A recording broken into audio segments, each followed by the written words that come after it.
at the maximum, the highest point, is the velocity at the highest point of the projectile 0? No. At the highest point, the projectile has the velocity in the horizontal direction. Only the vertical velocity is 0. It has horizontal velocity. When it is projected with a velocity, let's say u, the velocity is resolved into the horizontal component is what? U cos theta, and the vertical component is u sin theta. So with the vertical component only will keep on decreasing until it becomes 0 at the highest point, and will keep on increasing. But the question is, with the kinetic energy k, the projectile is projected, right? The projectile is projected with a kinetic energy k. If its kinetic energy at the highest point is 1/4 that of the 1/4 that at the beginning, then what would be the angle of projection?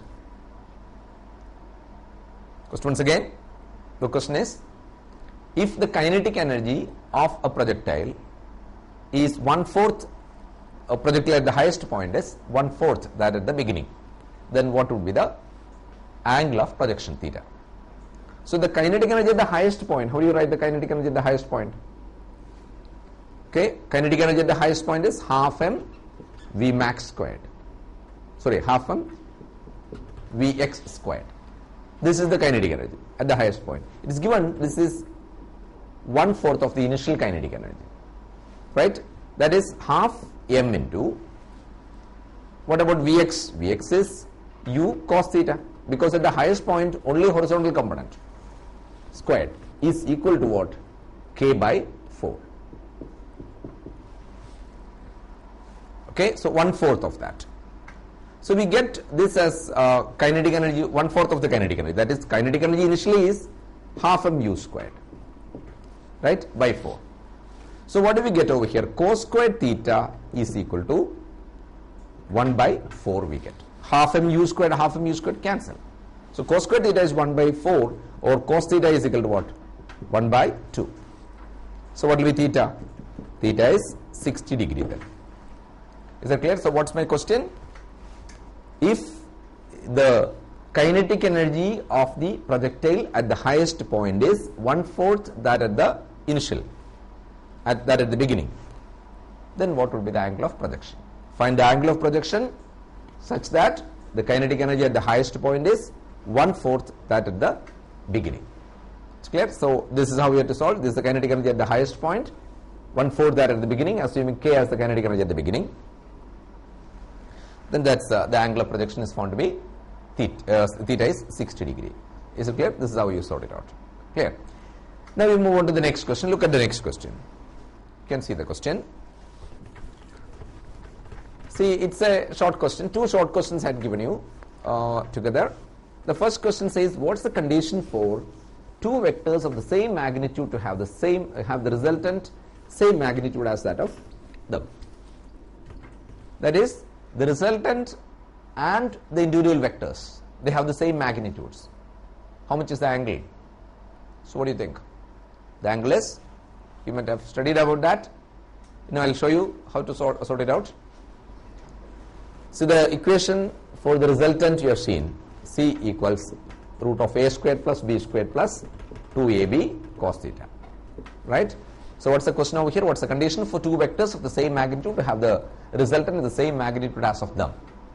That means A and B have the same magnitude and the resultant also same as that of A and B. That means you may write it as, like, if you take x as C as x, so C squared, that is x squared is equal to what? X squared plus 2xx, that is x squared cos theta. Okay, that is, this becomes on cancellation, it will become 1. So 1 minus 2, right, 1 minus 2, 1 plus 1, 2, it will come to this side. That is minus 1 is equal to 2 cos theta. So we get cos theta is equal to minus 1/2. The trigonometric identity is cos 180 minus theta is minus cos theta. That is, cos 180 minus 60, if you write, it would be minus cos 60. Cos 60 is 1/2. So minus cos 60 is minus 1/2. Sorry, 1/2. Minus 1/2. right? So this angle is 180 minus 60. 180 minus 60 means 120 degree. That is theta is 120 degree. So now in general we can say if two vectors of the same magnitude act at an angle 120 degree with each other, the resultant will also have the same magnitude as that of either, right? That means the answer is 120 degrees. So clear? So now look at the next question. It's a small 1 mark question only. The dimensions of the quantities in one or more of the following pairs are the same. Identify the pairs. You know the torque. Torque is force times perpendicular distance. Even work also is force times displacement. So torque and work have the same dimensional formula, right? Whereas angular momentum and work not. Energy and Young's modulus also not. You can try it out. The fourth one, light year and wavelength. You know, light year is the distance traveled by the light to take the, you know, in 1 year to travel. Distance traveled by the light. So it's a distance. So length. Wavelength also length. So both are lengths. So both have the same dimensional formula. So what's the answer to that question? Torque and work, the first one, and the fourth one, that is light year and wavelength. Right? Now we look at the next one. A string can withstand a tension of 25 newtons. This question is from motion in a plane. A string can withstand a tension of 25 newtons. It's something related to laws of motion as well. What's the greatest speed at which the body of mass 1 kg can be whirled in a horizontal circle using a 1 meter length of the string? 1 meter is the length of the string. Okay, now I'll show you how to solve it out. Say that is, we have a string. In the string, the string can withstand 25 Newton force only. So the object is whirled round like this. 1 kg object is whirled round in this way, horizontal circle. Right? When it is whirled round like that, how much can be the greatest speed? You know, what's the concept here? We are making use of this one. For any object to move in a circular path, what's needed is there requires a centripetal force. So the centripetal force is what is provided by the here tension, right? But it is given it can withstand up to a maximum of 25 newtons. So remember, when it is whirled round at a greater speed, the faster it is moving, the greater would be the centripetal force. You know the equation mv squared by r, centripetal force. So the more the speed, the more the centripetal force required.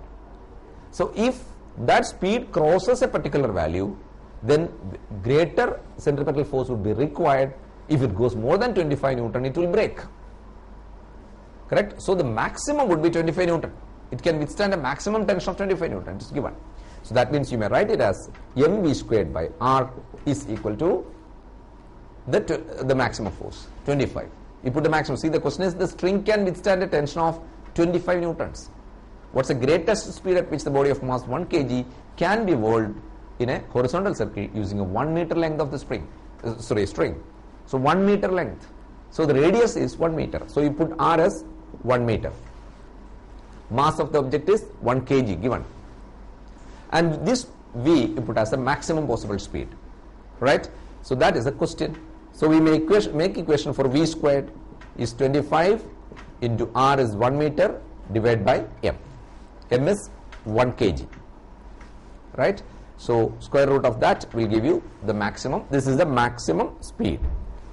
So root of 25, that is 5 meter per second. So the answer is, if the object is made to revolve with a speed of more than 5 meter per second, the centripetal force requirement would be more than 25 Newton, so the string will break. Correct? So the greatest speed at which it can be whirled round is how much? 5 meter per second. This is the answer. It's clear? So now you move on to the next question. You see the question? Actually, this question is in the second book, that is coming in the conduction lesson. Conduction. Have you read the question? Two rods, one of copper and the other of brass, of the same length and area of cross section, are joined end to end. It's an important type of question for the exam. The free end of copper and the brass rod is at 0 and 100 degrees Celsius respectively. In steady state, what's the temperature at the junction of the two rods? Thermal conductivity of copper is 4 times the thermal conductivity of brass. Right? Yes. Now I'll show you how to solve it out. Listen. One of copper and the other of brass of the same length. See, if this is x, this is also x, same length. And this end is 0 degrees Celsius and this is 100 degrees Celsius. Alright. And the thermal conductivity of copper, so this is copper and this is brass. Okay, this is brass and this one is copper. So thermal conductivity of copper is 4 times that of brass. That means if you take the thermal conductivity of copper as brass as K, then that of copper would be 4K. Thermal conductivity of copper is 4 times that of brass. Then the question is, what's the temperature of the junction at this point? What's the temperature? Right? You know the equation which you're going to use. You studied in the chapter conduction. Thermal properties of matter, in that chapter if you refer, you will see this equation. Q by T, that is the rate of flow of heat or rate of conduction of heat, is equal to K A T1 minus T2 divided by X. The K is what is the thermal conductivity. This is the equation we have studied. Remember, the ends are maintained at temperatures 0 degrees Celsius and 100 degrees Celsius. The temperatures are given over here. What does it show? It shows that there is a steady flow. What do you mean by steady flow? Steady flow means whatever is the heat conducted per second, this will keep remaining the same throughout. Right? That is, Q by T value is the same throughout. Q by T value is the same throughout. Rate of flow is the same. So just find out what's the rate of flow in this rod. Also find what's the rate of flow in this one. Then equate. That's it. That's the way we find. Say for example this one. See, by the way, heat is conducted from this way, it is 100 to 0. Right? Ends are free end of copper and brass rod are at 0 degrees Celsius and 100 degrees Celsius respectively, the free ends. So what will be the equation for brass? First we will write about brass. Right?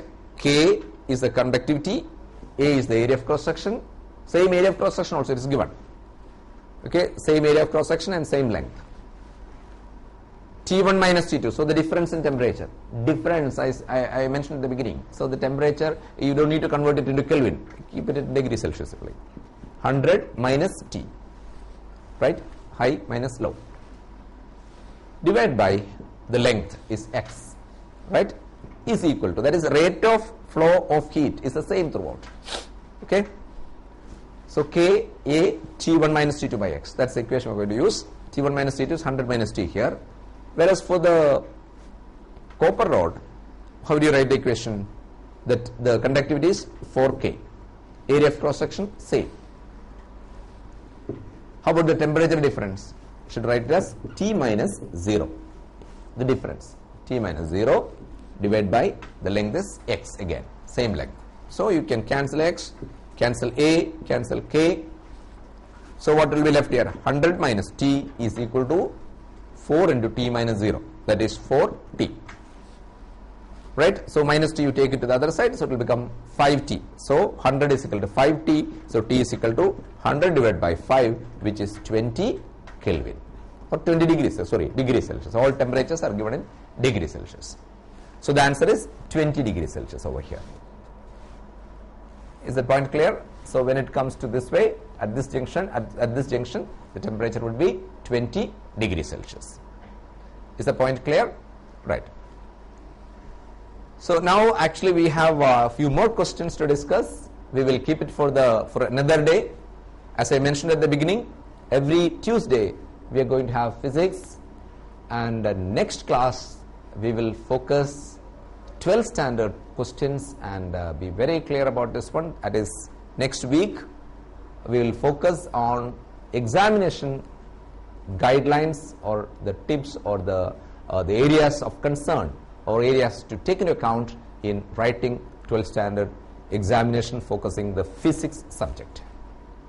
So don't miss it, and inform your friends studying in 12th as well to watch this and listen to the class.